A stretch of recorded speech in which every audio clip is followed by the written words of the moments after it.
คือเฮือนเจ้านี่ก็เป็นเงินช่วยเหลือของจากเพิ่นนะแต่เจ้าต้องฮู้ตัวนี้นํตัวใดที่มันบ่ดีเนาะคือหลังคานี่ถ้ามันยังหัวอยู่มันเป็นเรื่องของเจ้าที่หาแนวมาจอดมาติดนะแล้วกับประตูปองเยี่ยมประตูอันนั้นถ้ามันเปิดมันอาจบ่ได้ย่ามพลนี่เนี่ยใดมันก็เบ่งอยู่แล้วย่ามพลมันยากย่ามพลคันเอาเฮ็ดร่างไว้แล้วน้ำย่ามแรกมันร่างโพดอันนี้เด้ออันบ่าวบ่อยเจ้าเด้อใครบ่ได้เคยวุ่นวายกับเจ้าดอกทอดแต่ว่าตัวนี้นะผู้ใหญ่เพิ่นฝากมาให้เว้าว่าในเมื่อเจ้าน่ะมาอยู่ในเมียเจ้าบ่ได้เว้าแห้งอันนี้เมียเจ้าก็บ่ทันได้ขอได้หยังมาอยู่ในสิทธิ์ของเมียเจ้าซื่อๆและเจ้าน่ะบ่สมควรเว้าว่าสิมีเงินล่ะสิลื้อสิหยังคันเจ้ามีเงินเจ้าก็ไปสร้างไปเฮ็ดใหม่มันก็เรื่องของเจ้าแต่เจ้าบ่สมควรเว้าตัวนั้นเพราะว่าเฮือนหลังนี้เนี่ยเพิ่นสร้างให้ทั้งน้องแต่แล้วก็น้องๆกับเจ้าหั่นน่ะหาเว้าแบบนี้เด้อให้เว้าท่านถึงว่าเจ้าสิเว้าว่าเฮือนหลังนี้ดีหรือบ่ดีแนวใดก็ตามมันเพิ่นเฮ็ดไว้เพื่อให้เจ้าอยู่น้องนุ่งเขาเจ้าอยู่เด้ค่ะเฮือนหลังนี้นี่ในเมื่อบ่ได้ออกเงินจักกีบถ้าเจ้าบ่ได้ออกเงินจักกีบถ้าเจ้าต้องให้ฮู้ไว้ว่าเจ้าเว้าได้โลดเว้าบ่ได้ออกกล้องนี่เจ้าเว้าตัวโลดไปใดก็ตามคะแนนบ่ให้ฮ้อนหูเพิ่นบ่ให้ฮ้อนหูชาวโลกซำนั้น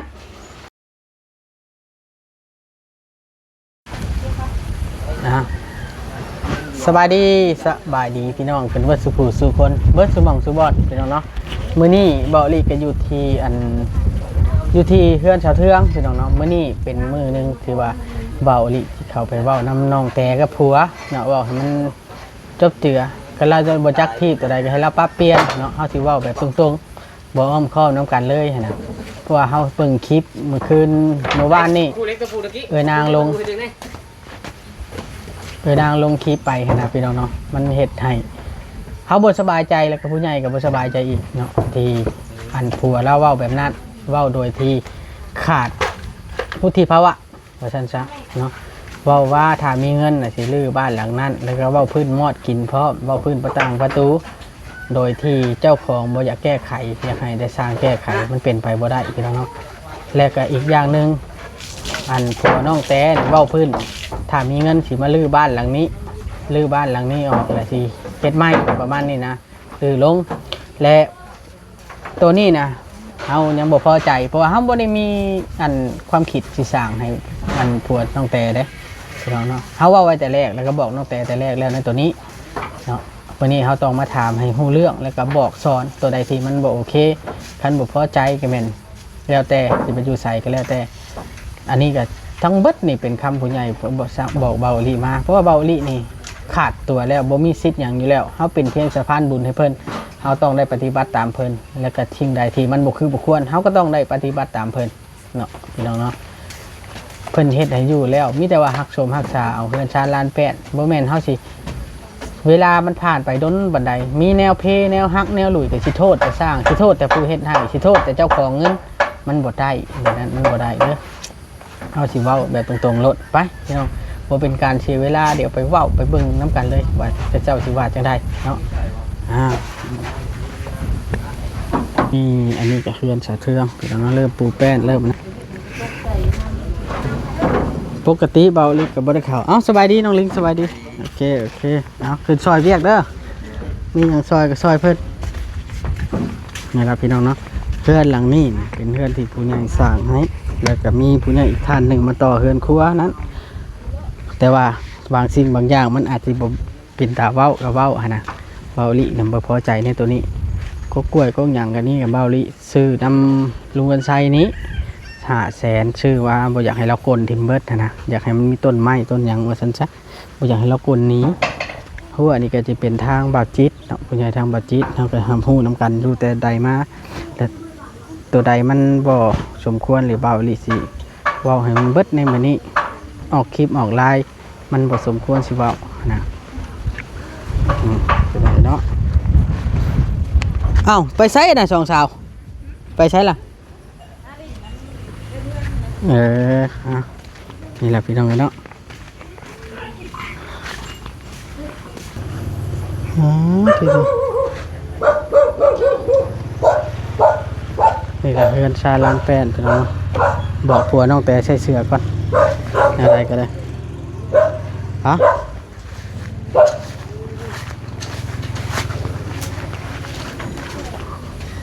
ได้ทานอีกพี่น้องเลยเนาะ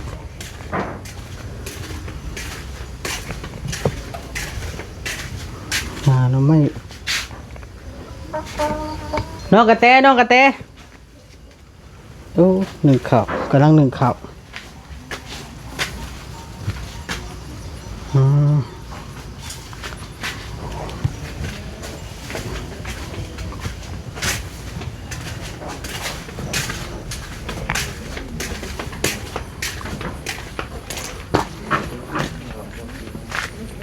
มาอันใช่เมียเจ้าหน่อยเมียเจ้ามาดูเฮ้ยไอ้สิว่าวน้ำนี่เฮ้ยมาออกมาไอ้สิว่าวน้ำอะไรไปทำอะไรหลังนี้แหละ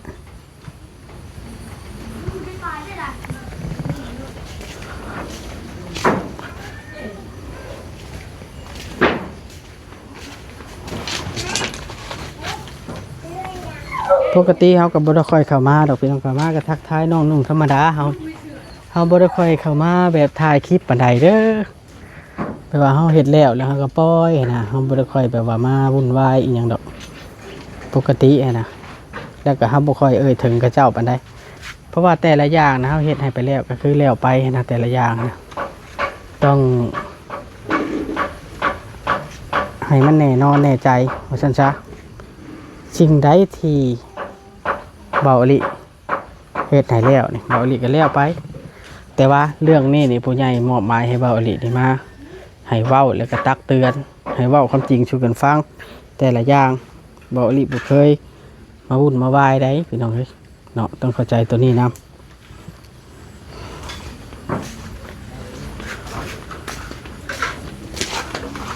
นี่เลย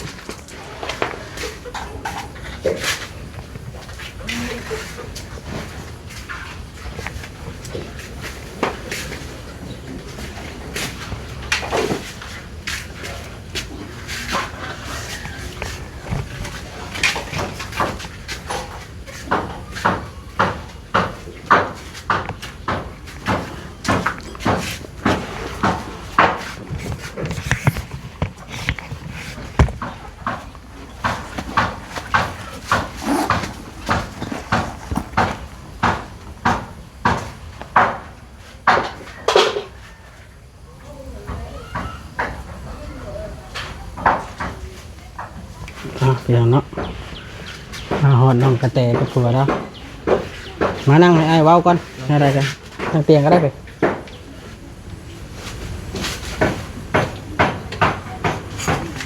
ไอ้ว่าเราท่าพังกว่าเดิมบอกข้าวต่อไอ้เด้อเอาสบายดีกล้องไอ้ก่อนโอเค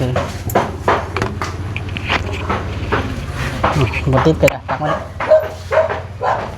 วิทยาบาลเริ่มต้นนะอันนี้ไอ้บุตรเคยไอ้บุตรคอยเข้ามาอยู่แล้วอยู่นี่ไอ้บุตรคอยเข้ามาถ่ายคลิปถ้าเจ้ากับฮู้เนาะพอไอ้มาเลยไอ้กับหน้าที่ของไอ้คือมาสร้างเฮือนชาวเทืองนี้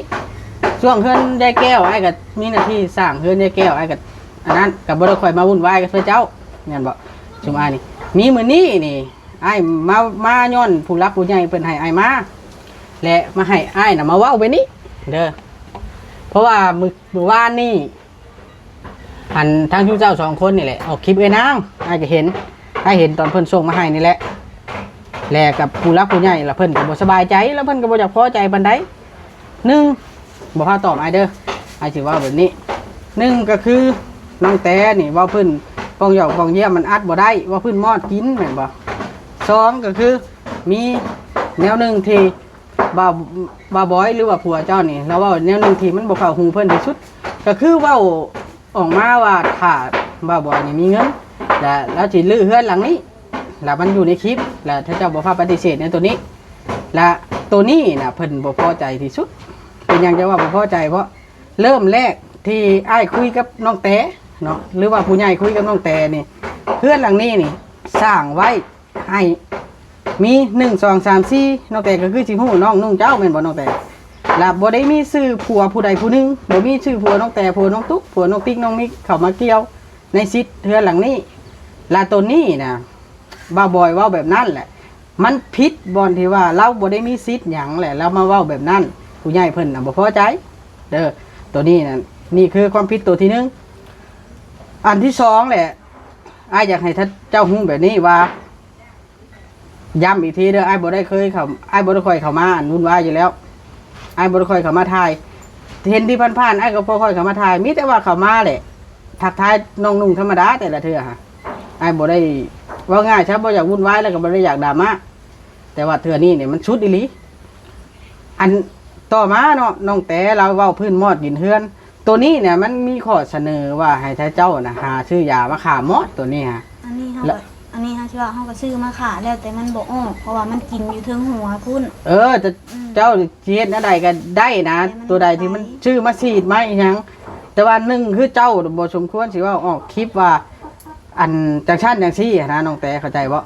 คือสร้างที่เพิ่นหามาเฮ็ดเฮือนนี่เฮือนเจ้านี่สร้างเพิ่นช่วยเหลือมาคือเอาเจ้านี่ไปเฮ็ดงานนำนี่นะแต่ว่าผลงานที่ออกมาแบบใดก็ตามเพิ่นช่วยเหลือเพิ่นเต็มใจเอาไปช่วยเหลือแต่ท่านเจ้าเข้าใจบ่มันบ่แม่นจ้างแต่เฮาจ้างขาดมาแหละให้รับผิดชอบทุกอย่างคือเฮือนเจ้านี่ก็เป็นเงินช่วยเหลือของจากเพิ่นท่านน่ะแต่เจ้าต้องฮู้ตัวนี้นำตัวใดที่มันบ่ดีเนาะคือหลังคานี่ถ้ามันยังหัวอยู่มันเป็นเรื่องของเจ้าที่หาแนวมาจอดมาติดนะแล้วกับประตูปองเยี่ยมประตูอันนั้นถ้ามันเปิดมันอาจบ่ได้ย่ามพลนี่เนี่ยใดมันก็เบ่งอยู่แล้วย่ามพลมันยากย่ามพลคันเอาเฮ็ดร่างไว้แหละน้ำยามแรกมันร่างโพดอันนี้เด้ออันบ่าวบอยเจ้าเด้อใครบ่ได้เคยวุ่นวายกับเจ้าดอกทอดแต่ว่าตัวนี้นะผู้ใหญ่เพิ่นฝากมาให้เว้าว่าในเมื่อเจ้าน่ะมาอยู่ในเมียเจ้าบ่ได้เว้าแห้งอันนี้เมียเจ้ากับบ่ทันได้ขอได้หยังมาอยู่ในสิทธิ์ของเมียเจ้าสิซื้อและเจ้าน่ะบ่สมควรเว้าว่าสิมีเงินล่ะสิลื้อสิหยังคันเจ้ามีเงินเจ้าก็ไปสร้างไปเฮ็ดใหม่มันก็เรื่องของเจ้าแต่เจ้าบ่สมควรเว้าตัวนั้นเพราะว่าเฮือนหลังนี้เนี่ยเพิ่นสร้างให้ทั้งน้องแต่แล้วก็น้องๆกับเจ้าหั่นน่ะหาเว้าแบบนี้เด้อให้เว้าจังซั่นถึงว่าเจ้าสิเว้าว่าเฮือนหลังนี้ดีหรือบ่ดีแนวใดก็ตามมันเพิ่นเฮ็ดไว้เพื่อให้เจ้าอยู่น้องนุ่งเขาเจ้าอยู่เด้จ้ะเฮือนหลังนี้นี่ในเมื่อบ่ได้ออกเงินจักกีบถ้าเจ้าบ่ได้ออกเงินจักกีบถ้าเจ้าต้องให้ฮู้ไว้ว่าเจ้าเว้าได้โลดเว้าบ่ได้ออกกล้องนี่เจ้าเว้าตัวโลดไปใดก็ตามคะแนนบ่ให้ฮ้อนหูเพิ่นบ่ให้ฮ้อนหูชาวโลกฉะนั้นดีบ่ดีก็อย่าแต่ว่าให้บ่ให้ฮ้อนหูเพิ่นว่าซั่นซะเฮาตีของเฮาเองเนี่ยเฮาตีได้แต่เฮาบ่ตีลงโซเชียลไผมาถ่ายก็ตามฉะนั้นซื่อเพราะว่าแต่ละอันนะมันยังอยู่ในอันมันต้องอยู่ตามกฎตามเกณฑ์ของมันคือเฮือนหัวนี่เจ้าต้องหูจักหาเนี่ยมาจอดมาแปลงเพิ่นเฮ็ดให้แล้วแหละเพิ่นจักเดือนแล้วเพิ่นเฮ็ดแล้วเพิ่นยานี่รายเดือนเติบละได้ทุกอย่างมันเชื่อมสภาพตามกาลเวลาของมันคือแป้นนี่ถ้าเจ้าตีว่าถ้าฉีเพื่องเดียวถ้าฉีเพื่องเดียวมันก็เรื่องของเพิ่นสิเฮ็ดอะไรมันเรื่องของเพิ่นอยู่แล้วมันอยู่ที่ความพอใจแล้วก็อยู่ที่อันเพิ่นสิให้เฮ็ดแบบใดนะเจ้าบ่ทันได้ข่มควรตีตัวนี้อันนี้ไอ้บ่ได้เว้าให้ถ้าตัวช้างง่ายได้นี่เพื่อไอ้สิมาเทื่อนึงบ่ได้แม่นง่ายได้ไอ้เข้ามาอันเว้าไปนี่ช้ำถ้าเจ้าเว้าลิ้นเว้าหัวน้ำมูกคู่น่ะถ้าเจ้าเว้าได้เลยแต่ว่าบ่สมควรลงคลิปนะแล้วก็เวลาไผมาอัดคลิปถ้าเจ้าก็บ่สมควรสิเว้าแบบนั้นในตัวนั้นซื่อเพิ่นเฮ็ดให้ซำใดเฮาให้พอใจเอาซำนั้นเฮาเป็นผู้อยู่เฮาให้เฮารักษาแล้วก็ปัวแปลงเอาตัวใดมันบ่คักบ่งามซำนั้นซื่อคือเจ้าเว้าว่าคันมีเงินเฮาสิมั่งทุกเอาเบิดนี่บ่จำเป็นต้องมั่งต้องทุกเพราะว่าตัวนี้น่ะมันเฮ็ดไว้นะถึงมันสิเสื่อมโทรมไปการเวลาก็ยาถ้าน้องนุ่งเขาเจ้าบ่มีบ่อยู่บ่เช้ามาเขาสิมาปัวแปลงอยู่เองเฮาบ่จำเป็นต้องเว้าแบบนั้นเพราะว่าชิดเฮามันบ่ได้ปานนั้นให้จื้อไว้เด้อบ่อยๆเด้อเอาขอซำนั้นแหละซำนั้นที่ชื่อดอกให้เจ้าให้ระวังคำเว้าวาจา ก็ว่าจะเพราะว่าถ้าเจ้านี่มันเป็นคนดังในโซเชียลเขาบริยากมันวุ่นวายว่าฉันซะเขาเห็นแล้วแหละก็มาให้มันเลี้ยวไปอยู่เฮานะแต่ว่าเพิ่นผู้เพิ่นเจ้าของเงินเพิ่นเด้เฮาเพิ่นได้รับหน้าที่จากเพิ่นเฮามาเฮ็ดแล้วก็คือแล้วไป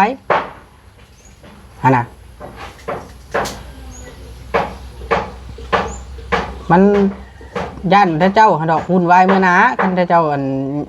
ยังบ่อยากเว้าในคลิปว่าซั่นซะพอเฮาเว้าแล้วเฮาก็มื้อนอนอยู่เฮือนเฮานะเรื่องเฮือนหลังนี้สิดีหรือบ่ดีมันก็อยู่กับคนอยู่คือกันอยู่กับความพอใจคันเฮาพอใจนี่ตูบน้อยเฮากับพออยู่เฮาก็บ่จำเป็นต้องตีมันตีก็ตีได้ตีแล้วหาขอมาปัวแปลงเอาแต่ว่าเฮาตีแล้วนะเฮาสิตีออกโซเชียลให้คนเบิ่งทั่วโลกมันบ่แฟร์กับผู้เพิ่นเฮ็ดผู้เพิ่นสร้างให้เจ้าผู้เจ้าของเงินนะมันบ่แฟร์แบบนั้นให้เข้าใจตัวนั้นแหละสำนั้นคันว่าอันนี้คำว่าเพิ่นเด้อฝากมาคำว่าบ่พอใจหรือว่าอีหยังในตัวนี้ก็มีแต่ว่าให้เฮ็ดให้สร้างเอาเองเพิ่นเว้าแบบนั้นอ้ายเฮงบ่อยากอันมาเว้าให้ตะโตแบบนี้แล้วแต่ว่ามันหักจำเป็นไอ้มาเวลาย่างเข้ามาตะโตหาตะโตก็คือยิ้มหัวธรรมดาเว้าลิ้นเว้าหัวแต่ว่าอ้ายก็บ่ได้ถ่ายคลิปดอกแต่ละเทื่อย้อนว่าปีช้างเฮาบ่อยากสร้างกันคันไอ้ถ่ายนะมันอยากด่ามาไอ้เคยถ่ายมันเฮิงแล้วมันอยากด่ามาด่าทั้งตะโตทั้งอ้ายเลยอ้ายก็หลีกเลี่ยงคันมาลิ้นก็มาลิ้นธรรมดานั่งลิ้นนั่งหัวเว้าหยอกน้องหัวม่วนกันมันแบบนั้นชื่อเนาะบ่แม่นว่าไอ้ที่เห็นบ่อนหกอยู่ไสไอ้ที่ไปถ่ายแล้วเว้าแต่บ่ไอ้บ่ได้เป็นคนจังซั่นแล้วก็คือแล้วไปแต่ว่าเฮาต้องฮู้ว่าเฮาสมควรเว้าแบบใดและในกล้องสมควรเว้าแบบใดคันเจ้าว่าคันสมมุติว่าเจ้าเปิดประตูบ่ได้บ่แบบนั้นน่ะนะซุมอ้ายมาเฮ็ดเฮือนแต่เจ้ากับจ้างไปถามแล้วย่างไปบอกไปเบิ่งให้เฮาแน่มันเป็นน้ำตัวใดมันบ่เข้าน้ำตัวใดมันต้องหาทางแก้แบบนั้นเฮาบ่เว้าออกกล้องไปนั่นนะมันเสียความรู้สึกผู้เพิ่นเฮ็ดให้นะผู้เพิ่นทุกคนเฮ็ดให้นะเสียความรู้สึกอีหลีอันพื้นที่ตรงนี้นี่เป็นหยังเพิ่นยังให้เฮาถือใบโฉนดไว้นะเฮาทั้งที่เฮาบ่ได้มีสิทธิ์หยังเพิ่นย่านในอนาคตนะมันบ่แน่นอนว่าเจ้ากับเมียเจ้านี่สิมั่นคงส่ำใดแล้วก็น้องนุ่งนางแต่น้องนุ่งน้องแต่นี่เขาสิมั่นคงกับผัวเขาส่ำใดเทื่อเขาบ่มีบ่อนอยู่เขาถึกไล่มาเด้เขาก็ต้องมาชนอยู่แจใดบ่แจใดก็ต้องแจนึงแม่นบ่แบบว่าคันมามอบให้โลดเป็นสิทธิ์ขาดตัวของเอ้ยแต่สมมุติว่าเอ้ยเขาอยู่ถ้ามื้อใดมื้อหนึงลูกผัวบ่ถือกันได้สาบานนี่หั่นนะมันแบบนั้นไอ้ถือไว้ไอ้บ่ได้มีสิทธิ์หยังดอกถือไว้ซื่อๆถือไว้ตามคำสั่งผู้ใหญ่ซื่อๆมันเว้าอนาคตมันบ่เห็นแต่ละคนนะมีแต่ว่าไอ้ฝากทำนี้ให้เจ้าปรับตัวในคำเว้าของเจ้าป่านนี้คันสิออกคลิปน้ำไผก็ตามให้ปรับตัวในคำเว้าของเจ้าไอ้ก็บ่เคยเว้าแห้งปานนี้ดอกแต่เจ้านะแต่ว่าเทื่อนี้นี่เพิ่นฝากอ้ายมาดิไอ้เฮ็ดเทื่อนชาวเทื่องก็อยากเฮ็ดให้มันสงบบ่อยากให้มีดราม่าเข้ามานะคือแนวใดเพิ่นห้ามแล้วอ้ายบ่อยากยุ่งคือเพื่อนอันลุงเจ้านี่เพิ่นว่าบ่ให้ถ่ายเด้ออ้ายก็บ่ได้ถ่ายอ้ายก็บ่ได้ถ่ายเลยตั้งแต่นั้นอ้ายก็บ่ได้เว้าอีกบ่ได้เว้าแนวทางเสียหายให้ไผแล้วก็แล้วไปอยู่บ่มองไปเห็นเพิ่นยิ้มใส่เฮายิ้มใส่เพิ่นมันจังบ่ผิดกันสำนั้นที่ซื่อแล้วเอาจำนี้ละมีแต่เพิ่นฝากมาคำหนึ่งก็คือพอใจอยู่กับปัวแปลงเอาตัวใดมันบ่คักบ่งามกับบ่อยากให้ตีออกกล้องออกเฟซออนไลน์มันบ่ถึกถ้าในอนาคตเจ้ามีเงินมีคำเจ้าก็ไปเฮ็ดไปสร้างอยู่ต่างหากมันก็เรื่องของเจ้าแต่เจ้าบ่สมควรสิว่าสิทุบสิมากมันบ่โอเคแล้วก็เรื่องประตูปองเยี่ยมนี่คนเฮานี่มันบ่ได้ท้อกันบางคนนี่การช่วยเหลือบางคนนี่ได้ตูบได้เข้าสอบหนึ่งก็มีบางคนน่ะได้เฮือนหลังใหญ่บางคนได้เฮือนหลังน้อยมันบ่ท้อกันที่เพิ่นจะซอยเฮาสิตีว่าเฮาได้ชำนั้นเฮาได้ชำนี้นี่ออกกล้องนี่มันบ่คือหั่นน่ะคันเป็นเงินอ้ายก็บ่โอเคคือกันเรื่องตัวนี้ หรือว่าถ้าเป็นเงินเจ้าเองนี่เจ้าก็บ่โอเคสมมุติว่าเจ้าไปสร้างเฮ็ดให้คนแล้วมีสมมุติว่าเจ้าสร้างให้ผู้นี้น้อยให้ผู้นั้นใหญ่ผู้น้อยแล้วมาตีเจ้าแบบนี้นะมันบ่คักตีก็ตีได้นอกกล้องสำนักนี่จะสำนั้นซื่อๆแล้วก็ฝากตื่มทั้งน้องแต่พร้อมน้องแต่ก็ฟังอยู่น้ำกันอยู่ได้ยินอยู่เลยการออกคลิปให้ระวังคำปากคำเว้าของท่านเจ้าให้ระวังที่สุดเลยถ้าท่านเจ้าเผลอว่าพิษไปท่านเจ้าต้องบอกให้ท่านเจ้าตัดออกมันจะที่บ่เป็นปัญหาน้ำหลังเพราะว่าเขาอยู่ในสังคมโซเชียลเด้เว้าเนี่ยมันดีมันก็ดีเว้าเนี่ยบ่ดีก็บ่ดีฉะนั้นซื่อดอกเขาต้องฮู้ว่าซิดเขาเท่าใดเขาอยู่แบบใดเขาอยู่คันเขาอยู่ทำมาหากินทำความสะอาดไปแล้วก็แล้วไปดอกเขามาแล้วยิ้มหัวมันอยู่ที่เขาเองทุกอย่างนะเด้อเอาตามนั้นแหละบ่ต้องเครียดไอ้เพิ่นให้ไอ้มาเว้าแล้วก็ตามความเป็นจริงตัวใดมันสมควรบ่สมควรฉะนั้นแหละน่าสิเว้านะมีแต่ว่าพังแล้วก็ไปพิจารณาเอาคันหาคำตอบถ้าเจ้ายังบ่ทันตอบไอ้ได้ดอกจังใดก็ได้เอาโอเคเอาสบายดีเอาตามนั่นแหละนี่น้องแต่พี่น้องเนาะทางเขามานี้ไอ้ที่ถามนี่ไปได้ไอ้เว้าพิษบ่ไอ้เว้านี่นะว่าน้องแต่ยอมอยู่บ่ยอมหับอยู่บ่ ก็ย้อมกับเพิ่นเว้าอีหลีน่ะ เจ้าต้องตักเตือนเอาผัวเจ้าบัดนี้ผัวเจ้านี่สิน้อยกว่าเจ้าเรายังน้อยนิสัยเรายังน้อยกว่าเจ้าเราก็ต้องตักเตือนเอากันไอ้บ่อยากให้เจ้านี่มีปัญหาตามหลังปกติไอ้ก็บ่ได้ค่อยเข้ามาวุ่นวายอยู่แล้วแต่เก้าก็มีแต่ไอ้บอสนั่นแหละเรามาถ่ายคลิปแต่เจ้าว่านัวหัวม่วนกันก็แล้วแต่เจ้าตัวน่ะแต่ว่าไอ้บ่อยากให้เจ้าวุ่นวายตัวนี้แล้วก็สิ่งใดมันสมควรเว้าอย่างเว้าบ่สมควรเว้าแล้วเฮาเว้าหลังกล้องเว้าหลังกล้องเว้าลิ้นเว้าหัวกันหลังกล้องนะโอเคไอโอเคกันแบบนั้นการเฮาสิเว้าแบบนี้นะมันบ่ค่อยโอเคต่อเพิ่นท่านซะนี่จะว่าจื้อไว้เด้อน้องแต่บัดนี้เด้อไอ้บ่อยากให้มีเทื่อที่2ที่3นะเด้อโอเคพี่น้องเลยเนาะอันนี้ก็มาบอกน้องแต่พี่น้องเลยเนาะ